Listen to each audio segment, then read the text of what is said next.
ଭଲ ପାଇବା ତ ବହୁତ ଅଛି, କିନ୍ତୁ ତୁମକୁ ମୁଁ ଭୁଲିବା ପାଇଁ ଚାହୁଁଛି। ଭଲ ପାଇକି ତ ଦେଖିଲି, ଏବେ ଟିକେ ବଞ୍ଚିବା ପାଇଁ ମୁଁ ଚାହୁଁଛି। ତୁମ ପାଇଁ ଫିଲିଙ୍ଗ ସତରେ ସରିଯାଇଛି ମୋ ଭିତରେ। ଏବେ ମୁଁ ଆଖି ବନ୍ଦ କଲେ ବି ମୋତେ ତୁମ ଚେହେରା ଦେଖାଯାଉ ନାହିଁ, କିନ୍ତୁ ମାନିବାକୁ ପଡ଼ିବ। ବହୁତ କଷ୍ଟ ଦେଇଛି ମୋତେ ତୁମ ସ୍ମୃତି ଗୁଡ଼ିକ ସବୁ। ଏବେ ତୁମେ କେଉଁଠି ଅଛ, କ'ଣ କରୁଛ, ମୋର ଏସବୁରେ କିଛି ଫରକ ପଡ଼ୁନି। ପ୍ରଥମେ ସବୁବେଳେ ମୋ ଆଖି ସାମ୍ନାରେ ତୁମ ଚେହେରା ଦେଖାଯାଉଥିଲା।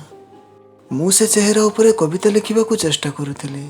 ତୁମର ହସ ଆକାଶର ଅଧା ଉଜ୍ଜଳ ଚନ୍ଦ୍ର ପରି ସବୁଆଡ଼େ ଆଲୁଅ କରୁଥିଲା। ତୁମ ଆଖିର ଗଭୀରତାରେ ମୁଁ କେବେଠାରୁ ଗୋଟେ ଛୋଟ ଦୁନିଆଟେ ଗଢ଼ିଥିଲି।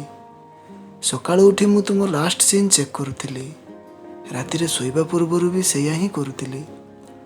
ତୁମର ଫଟୋ ଗୁଡ଼ିକ ନ ଦେଖିଲେ ଠିକ୍ ସେ ଦିନ କଟୁନଥିଲା ମୋର। ତୁମର କିଛି କଥା ଭାବୁନଥିଲା ପରେ ବି ମୁଁ ତୁମ ମେସେଜକୁ ଚାହିଁ ରହୁଥିଲି। ରାତିରେ ନିଦ ହେଉନଥିଲା ତ ତୁମକୁ ମନେ ପକାଉଥିଲି। ଫୋନରେ ଯେତେବେଳେ ନୋଟିଫିକେସନ୍ ଲାଇଟ୍ ଜଳୁଥିଲା ନା, ଲାଗୁଥିଲା ତୁମେ ହିଁ ମନେ ପକାଉଥିବ। ତୁମକୁ ମୁଁ ଯେତେବେଳେ ଆଉ କାହା ସହିତ ଦେଖୁଥିଲି ନା, ମୁଁ ମନେ ମନେ ପାଗଳ ହେଇଯାଉଥିଲି। ମୁଭ୍ ଅନ୍ କରିବା ପାଇଁ ମୁଁ ବହୁତ କଥା କହୁଥିଲି ନିଜ ସହିତ, କିନ୍ତୁ ଖାଲି ତୁମେ ହିଁ ମନେ ରହୁଥିଲ ମୋର। ଆଉ ସବୁ କଥା ମୁଁ ଭୁଲି ଯାଉଥିଲି। ମୋର ଦିନ ସବୁ ତୁମଠାରୁ ହିଁ ଆରମ୍ଭ ହେଉଥିଲା ଆଉ ତୁମଠାରେ ହିଁ ସରୁଥିଲା। ମୋତେ ତୁମ ଛଡ଼ା ଆଉ କିଛି ହିଁ ଭଲ ଲାଗୁନଥିଲା। ମୁଁ ଭାବୁଥିଲି ସବୁବେଳେ ମୋତେ ହିଁ ସମସ୍ତଙ୍କର ଅଭ୍ୟାସ କାହିଁକି ଲାଗିଯାଏ, ମୋର ଅଭ୍ୟାସ କାହିଁକି ଲାଗୁନାହିଁ କାହାକୁ କେବେ ବି। କିନ୍ତୁ ମୋତେ କେବେ ଲାଗୁନଥିଲା କି ମୁଁ ଦିନେ ସତରେ ତୁମକୁ ଭୁଲିଯିବି। କିନ୍ତୁ ଦେଖ, ସବୁ ଇମୋସନ୍ କେମିତି ଧୀରେ ଧୀରେ ଗାୟବ ହୋଇଗଲା।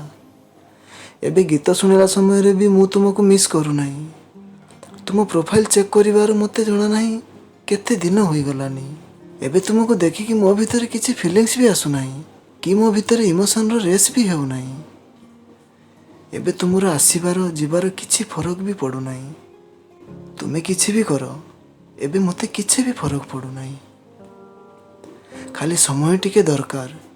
ଏ ସମୟ ସବୁ ସ୍ମୃତିକୁ ଭୁଲେଇ ଦେବ। ଭଲ ପାଇବା ବହୁତ ଅଛି ତୁମ ପାଇଁ, କିନ୍ତୁ ତୁମକୁ ଭୁଲିବା ବି ଦରକାର। ଲଭ୍ କରିକି ଦେଖିଲି, ଏବେ ଟିକେ ବଞ୍ଚିବା ବି ଦରକାର। ଟିକେ ବଞ୍ଚିବା ବି ଦରକାର।